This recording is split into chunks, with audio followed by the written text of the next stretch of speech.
정관용의 지금 이 사람. 여러분 안녕하십니까? 정관용입니다. 어제에 이어서 오늘도 괴짜 물리학자 성균관대학교 물리학과 김범준 교수와의 만남 이어갑니다. 물리학은 일반인과는 좀 동떨어진 분야다 이렇게 생각했는데 물리학적 상식을 알고 있으면 세상을 보는 깊이 또 세상을 보는 시선이 달라진다. 이걸 알게 됐어요. 세상을 보는 통찰력을 갖추게 되면 미래도 예측할 수가 있고 그에 따른 대비도 할 수 있겠죠. 김범준 교수가 이끄는 대로 따라가다 보면 생활에 필요한 물리학적 상식도 배우고 세상을 보는 눈도 키울 수 있을 것 같아요. 물리학자 김범준 교수와 함께합니다.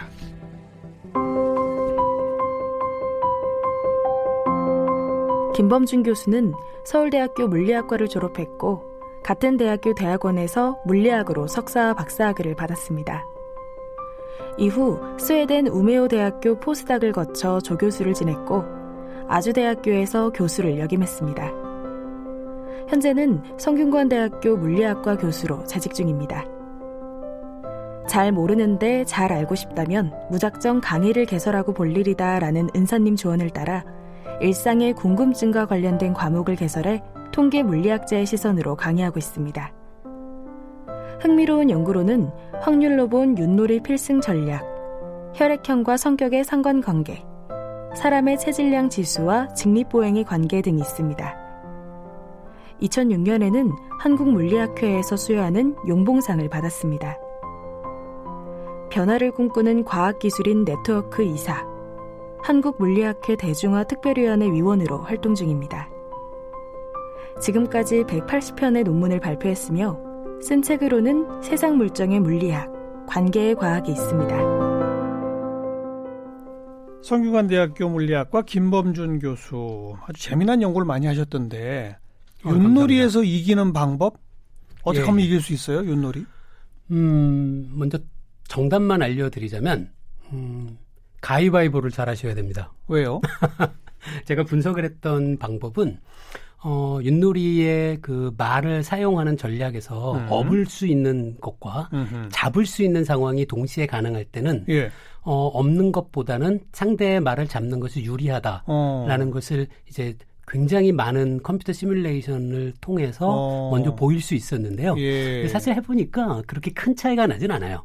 그것보다 더 큰 차이를 주는 것은 먼저 말을 놓는 겁니다. 먼저?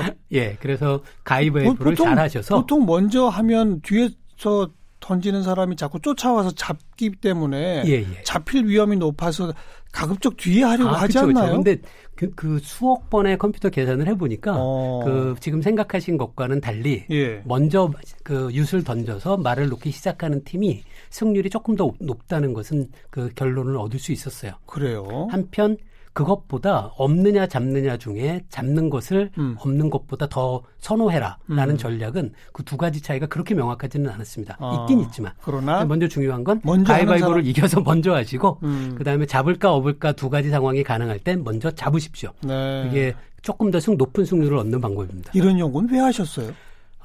궁금해서요. 교통정체에 대한 연구도 하셨더라고요.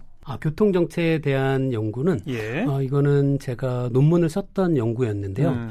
물리학 분야에서 도로 위에서 차의 움직임을 기술하는 그런 간단한 모형들이 있습니다. 그래서 그 모형을 이용을 해서 교통정체가 도로 위에서 어떻게 만들어지는지를 이해할 수 있게 됐고요. 거기에 덧붙여서 사실 이 연구에서 했던 것은 교통정체가 해소되려면 그러면 어떤 방식의 접근을 해야 될까라는 거였는데요. 이 결론을 소개해드리자면 이 교통정체 상황이 저 앞에 있을 때 이 차가 점점 교통정체 구간으로 다가서잖아요. 그렇죠. 그때 미리미리 경고를 해줘서 그걸 굉장히 빠른 속도로 가다가 정체 구간을 만났을 때 급정거를 하게 되면 정체가 심해지고요. 이 다가올 때 조금씩 속도를 감속하게 하면 미리미리 감속을 하면 맞습니다. 그러면 교통정체가 상당히 쉽게 해소될 수 있다라는 그런 연구였어요. 근데 지금 이거는 현재는 이렇게 우리가 직접 이용할 수 있는 방법은 아니거든요.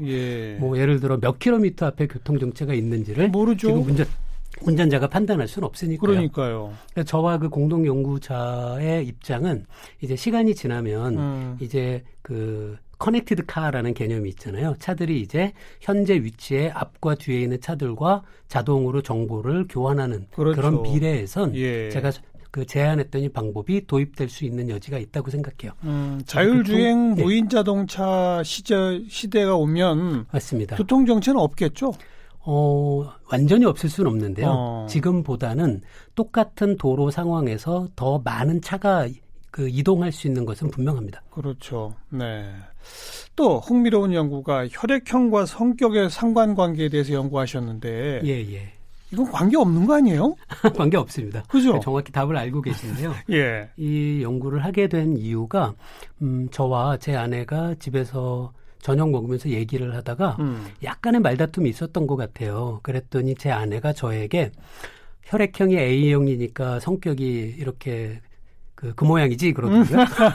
예. 저는 당연히 동의하지 않았죠. 예. 그다음에 생각했던 건 제 아내가 성격과 혈액형이 관계가 있다는 잘못된 생각을 하고 있으니까 그게 사실 근거가 없다라는 걸 보여주고 싶었어요. 그래서 연구를 하셨어요? 네, 그래서 데이터를 모아서 분석을 해서 어떤 데이터를 모으셨어요? 그때 제가 사용했던 데이터는 한 대학에서 대학생들을 대상으로 하는 그 MBTI라는 성격 유형 검사였어요. 예. 그래서 그 성격 유형 검사지에 그 유형 검사에 참여한 학생의 혈액형도 적어달라라는 항목을 하나 더 만든 거죠. 네. 그래서 MBTI 성격 유형 검사와 그리고 그 문항에 적혀 있는 그 학생의 혈액형 사이에 관계가 있는지를 어떤 통계적인 방법으로 검증해보는 그런 거였어요. 그랬더니 관계가 없더라? 관계가 없다는 것이 명확한 결론이긴 했는데요. 좀 그때 연구해보고 좀 흥미롭다고 생각했던 것이 뭐 예를 들어 AB형 여성 뭐 A형 남성 이런 식의 경우에는 성격과 혈액형이 관계가 없는 걸로 나오는데 흥미롭게도 B형 남성만 성격과 혈액형이 관계가 있는 것으로 나오더라고요. 그래요? 그래서 좀 흥미롭다고 생각을 했었는데요. 근데 그때 제가 실제 그런 특성이 있어요? B형 남성에게? 그런 건 아닌데요. 어떤 결론을 그때 내렸냐면 그때 이 연구를 심리학과 교수님하고 같이 진행했는데요. 그분의 설명 방식은 이런 거였어요. 제가 이 연구를 했을 당시에 우리 사회에 B형 남성에 대한 어떤 사회적 관심이 굉장히 많았거든요. 네네. 그리고 B형 남성을 일종의 차별하는 그런 기업들도 정말로 있었고요. 그런 제목의 영화도 있고 막 맞습니다. 그랬어요. 그러면서 B형 남성이 스스로의 객관적인 성격은 그렇지 않은데도 불구하고 사회에서 B형 남성은 이런 성격이야 라는 이야기를 많이 듣다 보니까 이 MBTI 성격 유형 검사의 문항에 답할 때 일종의 바이어스 같은 것이 만들어졌지 않았을까라는 그런 생각을 해봤어요. 그래서 제 연구에서는 사회적 낙인 효과라군요. 맞습니다.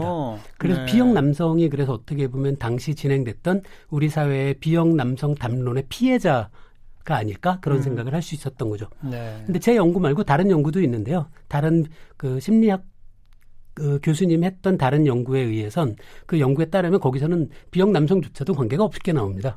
그래서 MBTI 성격 유형 검사가 갖고 있는 한계지 이게 어떤 정말 B형 남성과 B형 남성의 혈액형은 성격과 관계가 있다라는 결론을 내릴 수는 없는 거죠. 예. 왜 근데 그렇게 혈액형에 따라서 사람들은 성격 차이가 있다고 굳게 믿는지 모르겠어요. 이거 빨리 없어져야 될 것 같아요. 전 세계에서 우리나라와 일본만 그렇습니다. 그러게 말해요. 그리고 이 프로야구팀 이동 거리 차이를 최소화하라. 이런 연구도 하셨더라고요. 예, 맞습니다. 이건 혹시 프로야구 협회에서 의뢰받아서 하셨나요? 의뢰한 건 아니었고요. 제가 궁금해서 했었는데 이 연구가 논문으로 발표되고 그리고 여러 언론사에서 이 주제가 재밌었는지 이걸 다뤄줬어요. 그래서 프로야구 경기 일정표를 모든 프로야구 구단에 대해서 공평하게 만들려면 어떻게 해야 될까라는 걸 논문으로 쓴 건데요. 그러니까요. 이게 소개가 된 다음에 실제로 적용을 했어요? 야구협회가? 아쉽게도 적용을 하진 않았습니다. 왜요? 프로야구위원회에서 연락이 와서 만났었어요. 네네. 그랬더니 그분들의 입장은 이제 이 제가 사용했던 모델에 고려되지 않은 여러 다른 요소들이 실제 일정표에는 있다. 그래서 곧바로 적용할 수는 없다라는 입장이긴 한데요. 근데 좀 아쉽긴 했습니다. 그러니까 프로야구위원회에서 이러이러한 조건도 만족해야 합니다라는 것만 알려주시면 사실 이건 컴퓨터 프로그램을 이용해서 작성하는 거라서 얼마든지 그분들의 요구를 반영할 수 있는 여지는 있었는데요. 지금도 저희 방법을 적용해서 일정표를 만들고 있지는 않은 것으로 알고 있습니다. 주식 투자에서 돈 버는 방법 이런 것도 연구하셨더라고요. 예. 진짜 주식 투자도 하세요? 그래서 돈 많이 버셨어요? 그것도 재밌는 그 스토리가 있는데요. 예. 그 우리나라 주식 시장이 한 30년 정도 데이터를 모아서 제가 이렇게 그 투자 포트폴리오를 만들면은 수익이 우리나라의 주가 지수 인덱스 펀드보다는 더 높구나라는 것을 찾았어요. 네. 그래서 잘 됐다 싶어서 투자를 했습니다. 그 방식으로. 예. 그런데 사실 결론은 성공적이진 않았어요. 왜요? 이 이유가 제 주변에 그 물리학을 공부하고 투자 자문 회사를 운영하고 있는 친구가 있어요. 그 친구한테 물어봤더니 주식시장은 마치 이게 살아있는 생명체와 같아서 과거에 얻은 어떤 투자 전략을 미래에 곧바로 적용하는 것은 사실 굉장히 그 바람직한 것은 아니다라는 얘기를 해주더라고요. 저는 이제 그래서 그 뒤로는 그 제가 개인적으로 투자를 하고 있지는 않습니다. 네. 그러면 그 과거 30년 자료를 가지고 분석한 결론을 미래로 적용할 수 없다? 예. 근데 그럼에도 불구하고 저는 좀 의미가 있었어요. 없는 연구네요, 사실은. 그런데 네.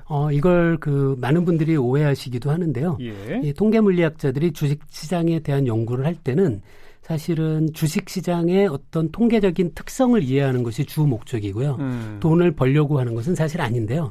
하지만 투자 수익을 극대화하는 것은 굉장히 어려운 건 분명한데 그거하고는 별개로 투자의 위험을 최소화하는 방법 그런 것은 이 어떤 과학적인 접근 방식이 분명히 적용될 여지가 있습니다. 네. 그 아이디어도 아주 간단한데요. 만약에 두 회사의 주식이 오르면 같이 오르고 떨어지면 같이 떨어진다면 두 회사 주식을 같이 갖고 있다면 위험이 커지잖아요. 그렇죠. 그럴 때는 회사의 주식을 두 개를 고를 때 한 회사가 올라갈 땐 두 번째 회사는 내려가는 경향이 있는 그 두 회사의 주식을 잘 고르면 그러면 이제 위험을 줄일 수 있죠. 그러니까 이런 식으로 투자 수익을 극대화하는 연구는 어렵지만 투자 위험을 최소로 하는 그런 방식의 연구는 뭐 물리학자들뿐 아니라 많은 그 학문 분야에서도 관심을 두고 있고 어느 정도 의미 있는 결과들도 상당히 그 도출되고 있는 걸로 알고 있습니다. 이미 그 주식 트레이딩 하는데 이제 기관 투자자나 이런 사람들은 그런 통계 프로그램을 엄청나게 사용하고 있습니다. 있지 않죠? 예, 맞습니다. 그렇죠. 그런데 이제 통계 물리학자들은 그걸 조금 다른 입장에서 분석하고 싶어 하는 거죠. 예를 들어 주식들을 다 모아서 주식들 사이에 연결망 같은 거를 만들어 볼 수 있고요. 예. 그 주식들의 연결망의 그 특성을 이용을 해서 어떻게 이 어떤 회사들을 고르는 것이 위험을 최소화할까라는 것은 조금 더 정량적으로 접근할 수 있는 여지는 있는 거죠. 네. 이 방법을 정말로 투자회사에서 사용하고 있는지는 잘 모르겠습니다. 알겠고요. 노래 가사에도 이런 말이 있어요. 왜 슬픈 예감은 틀린 적이 없나? 여기에 대한 연구도 하셨더라고. 이건 어떻게 연구하세요? 제가 확보한 아주 흥미로운 데이터가 있었어요. 이게 한 조직에서 사람들에게 같이 일하고 싶은 사람과 같이 일하기 싫은 사람들을 적어달라라는 것을 설문조사 형식으로 한 거고요. 예. 그 데이터를 저는 이제 익명화된 그 데이터를 이용을 해서 분석했는데요. 그 결과가 좀 흥미로운데 당신과는 일하기 싫어요라는 그런 지목은 소수에게 많은 지목이 집중됩니다. 그래서 악명 높은 사람이 몇 사람 있는 거네요. 네, 맞습니다. 예. 한편 당신과는 일하고 싶어요라는 것은 그 소수에게 집중되지 않고 이렇게 퍼져 있는 경향이 있고요. 그래요. 그래서 그 연구를 이제 글로 정리했을 때 그 제목을 그 슬픈 예감은 틀린 적이 없다라는 재미있는 제목을 붙여본 거죠. 무슨 관계가 있죠? 지금 말씀하신 거랑? 이게 우리가 슬픈 예감이라는 게 이런 거죠. 이게 그 어떤 사람이 그 주변의 많은 사람들로부터 미움을 받고 있는 것이 이게 어떤 혼자만의 착각인지 아니면 그 조직에 있는 많은 사람들이 합의된 결과인지라는 것을 궁금할 수 있는데 이게 정말로 사실이었다는 걸 그 책을 출판할 때 편집자가 재미있는 제목을 붙여준 거죠. 네. 그리고 몇 년 전 펴내신 세상 물정의 물리학 거기 보면 또 이런 재미있는 부분도 있어요. 남산에서 돌을 던지면 누가 맞을까? 예. 누가 맞아요? 이게 그 우리말에 있는 얘기잖아요. 남산에서 돌을 던지면 김서방이 맞는다.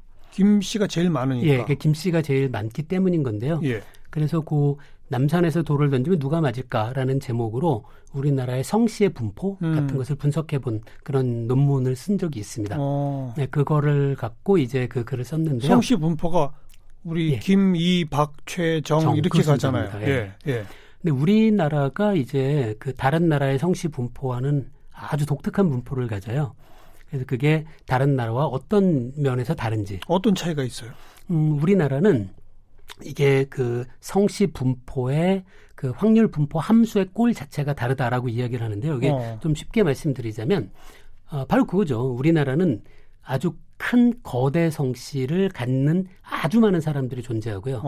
예를 들어 우리나라의 희귀 성씨 중에는 300위 정도 되는 성씨는 그 성씨를 갖고 있는 사람이 한두 명밖에 없습니다. 근데 이런 패턴은 전 세계에서 우리나라만 그래요. 그래요? 예를 들어 일본은 그 성씨가 12,000개가 있습니다. 와. 근데 우리나라는 300개 정도밖에 없고요. 그래서 일본에서는 300등 정도 되는 성씨라고 하더라도 굉장히 많은 일본인들이 그 성씨를 갖겠죠. 네. 우리나라는 그렇지가 않고요.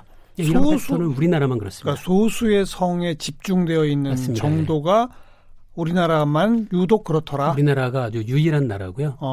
그래서 성씨 분포가 이렇게 특징적으로 다르다라는 것을 밝히었고 그 다음에 이게 왜 그런지를 어떤 수학적인 모형을 갖고 연구하기도 했는데요. 그 이유는 우리나라에선 새로운 성씨를 사람들이 만들지 않기 때문입니다.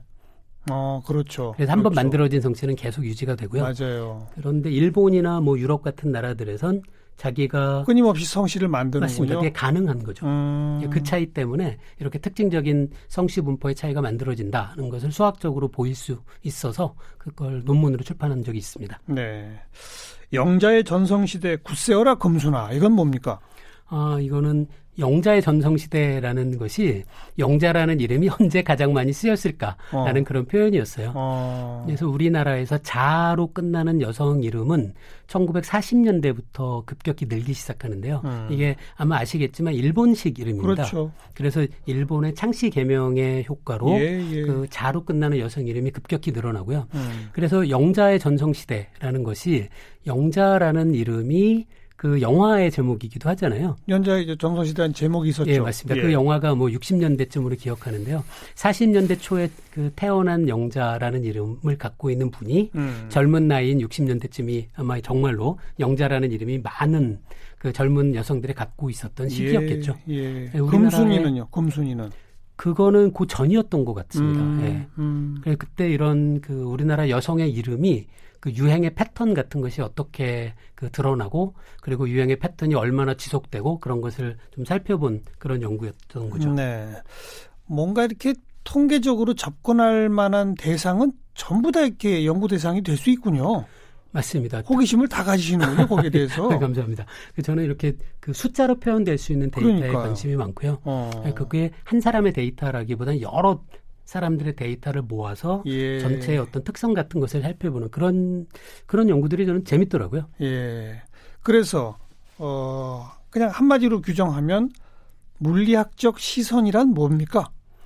물리학적인 시선은 세상을 정량적이고 숫자로 맞습니다. 그리고 객관적이고 그리고 합리적인 눈으로 보고자 하는 시선이라고 할 수 있을 것 같아요.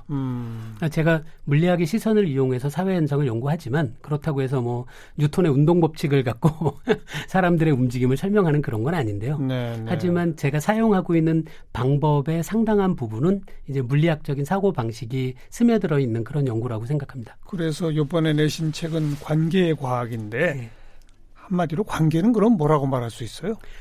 제 책에 있는 관계의 과학의 제목에서 관계라고 제가 바꿔서 적은 그것에 해당하는 물리학의 표현은 상호작용입니다. 상호작용. 예. 그래서 똑같은 숫자의 사람들이 모여 있을 때 사람들이 어떤 방식의 상호작용을 하느냐에 따라서 전체가 보여주는 특성은 많이 달라질 수 있다. 그래서 관계 혹은 상호작용을 이해하는 것이 전체를 이해하는 지름길이다라는 뜻을 이 관계의 과학이란 제목에 담고 싶었습니다. 그럼 그 상호작용을 분석하는 방법은 수학적, 물리학적 방법으로 가능하더라. 예.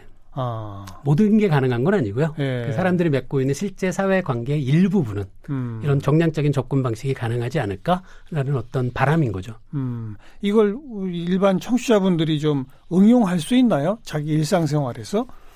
본인의 궁금증을 해결하는 데는 분명히 도움될 수 있고요.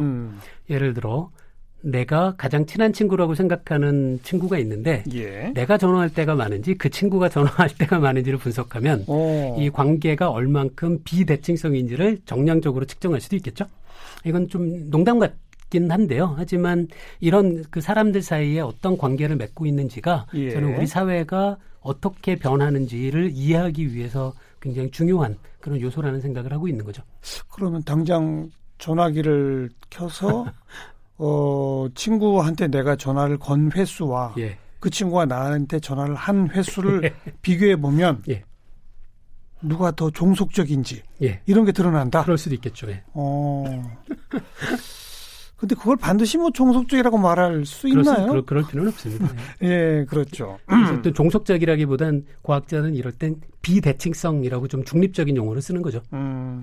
인간관계에 적용시킬 수 있는 물리학으로 tit-for-tat 이런 예. 용어를 하나 만드셨더라고요. 이게 뭐예요? tit-for-tat은 제가 만든 용어는 아니고요. 이게 게임 이론이라는 분야가 있는데요. 그 분야에서 아주 잘 알려진 그 게임의 전략 중에 하나입니다. 예. 이걸 우리말로는 맞대응 전략이라고 부르는데요. 맞대응. 그래서 상대가 바로 전에 배신을 했다면 그 요번에 나도 배신을 하고 상대방이 나를 도와주는 협력을 했다면 요번엔 나도 협력하는 네. 상대방이 한 행동을 그대로 반복하는 것을 맞대응 전략 혹은 tit-for-tat이라고 부르는데요. 예. 이거는 저는 뭐 우리가 살아갈 때 tit-for-tat이라는 전략을 많은 분들이 이해하고 있는 것이 그 사람들 사이의 관계에서 그 각자가 좀 더 조심하게 하는 그런 방법이 아닐까라고 생각해요. 그래서 내가 만약에 친구 혹은 상대에게 오늘 배신을 한다면 내일은 그 상대가 나를 배신할 수도 있다라는 것을 생각하면 그러면 그 다른 사람을 속이거나 배신을 할 때 우리가 훨씬 더 조심하게 되고 네. 반대로 내가 그를 도와주거나 협력을 하면 그가 나에게 또 도와주거나 협력할 것이다라는 믿음이 강할수록 맞습니다. 그런 좋은 행동을 많이 하겠네요. 예. 그러면 그 두 사람의 시간이 지나면 두 사람의 이익이 가장 가장 큰 값을 갖는다라는 것을 이제 이 게임 이론 쪽에서 살펴봐서 그 보여준 그런 연구가 있는 거죠. 알겠고요. 마지막 질문이 될 텐데 이제 뭐 총선 전국 아닙니까? 예. 선거철 지지율, 투표율 이런 거 관심 높잖아요. 이런 것도 통계 물리학적으로 분석할 수 있는 거죠? 예, 그렇게 가능합니다. 제가 했던 지도를 새로 그리는 방법이 있는데요. 각 지도의 면적을 그 지역의 사람 숫자에 비례하게 그리는 방법이에요. 그럼 서울이 제일 크겠네요? 맞습니다. 그렇죠. 진짜 서울 경기를 더하면 우리나라 한반도 남한 절반이 지도의 돼야죠. 절반 정도가 되겠죠. 그렇죠. 그러니까 지도를 그렇게 왜곡시키는 거죠, 일종의. 그리고 나서 그 위에 선거 결과를 색으로 표시하면 그럼 훨씬 더 직관적으로 서울에서 A 정당이 얼마나 많은 의석을 차지했는지라는 것을 훨씬 더 직관적으로 볼 수 있는 방법이죠. 이렇게 선거 결과를 지도를 이용을 해서 이렇게 직관적으로 표현하는 것도 가능하고요. 그리고 제가 지난번 그 지방선거 때 그 선거 방송을 보다가 알게 된 건데 만약에 어떤 특정 선거구에 개표소가 두 군데가 있는데 개표소 하나는 그 인구가 적고 다른 곳은 인구가 많아서 그 개표율이 차이가 많이 날 때가 있습니다. 그렇죠. 그럴 때는 그 얼만큼 그 두 개표구에서 나중에 득표가 돼서 누가 당선 가능성이 높을까라는 것을 조금 더 각 개표구의 인구를 고려해서 체계적으로 살펴볼 수 있는 그런 방법을 생각해낼 수 있더라고요. 근데 지금 보니까 우리나라 방송사에서는 그 방법을 쓰고 있지 않아요. 그래서 혹시 그 관심 있으면 방송사에서 연락을 주시면 제가 어떻게 하는지 이렇게 도움드릴 의사가 있습니다. 인구 분포를 정확하게 고려한 맞습니다. 개표소별 개표율 집계를 하게 되면 맞습니다. 당락 예측을 지금보다 더 빨리 할 수 있다. 맞습니다. 예. 제가 그때 봤던 데이터가 경상남도 총선 기획팀에서 연락할지 모르겠습니다. 자, 이처럼 우리 주변의 다양한 사회 현상들 물리학적 법칙으로 펼쳐내시는 우리 김 교수님 함께 좀 만나봤습니다. 마지막 보내드리면서 아까 우리 노래 그 가사에도 있다고 그랬잖아요. 왜 슬픈 예감은 틀린 적이 없나. 그 가사가 나오는 노래 제목이 한 사람을 위한 마음이란 노래거든요. 이효공감의 노래 함께 들으면서 인사드리겠습니다. 김범준 교수님 고맙습니다. 예, 감사합니다.